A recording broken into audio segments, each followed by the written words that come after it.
Hi friends, நான் உங்கள் இந்திரா பேசுகிறேன். இன்றைக்கி நம்ம பார்க்க போகிற 26வது மலர் வில்லோ, விதியின் மலர் அப்படின்னு சொல்லலாம். இந்த மலரோட நிழல் தன்மையில் இருக்கிறவங்க வந்து ரொம்ப மனக்கசப்போடு இருப்பாங்க. அண்டு ஏன் ஆண்டவன் என்ன மட்டும் இப்படி சோதிக்கிறான்னு முணுமுணுத்துக்கிட்டே இருப்பாங்க. அதுக்கு காரணமும் சுற்றி இருக்கிறவங்க சிச்சுவேஷன் அவங்க மேலே தான் சொல்லுவாங்க. தன்னோட கடமை என்னன்றதை புரிஞ்சுக்காமல் இருப்பாங்க.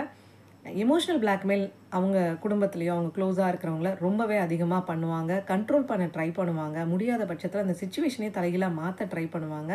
இவங்களுக்கு நிறையா ஆசைகள் இருக்கும்.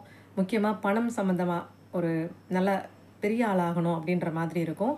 அண்ட் அதுக்காக அவங்க என்ன வேணாலும் செய்வாங்க. இவங்களுக்கு நம்ம வில்லோ கொடுத்ததுக்கப்புறம் முழுத்தன்மையில் தன்னைத்தானே புரிஞ்சுக்கிட்டு, தன்னோட கடமை என்னன்றதை புரிஞ்சுக்கிட்டு, நம்மளுக்கு ஆண்டவன் கொடுத்துருக்கத நினச்சி ரொம்ப சந்தோஷப்பட்டு கூட இருக்கிறவங்கள அரவணைச்சு நல்ல விதத்தில் முன்னேறுவாங்க. நீங்களும் இதை ட்ரை பண்ணி பார்த்துட்டு உங்களோட கமெண்ட்ஸ் என்ன அப்படின்றத இங்கே பதிவு பண்ணுங்கள். தேங்க்யூ.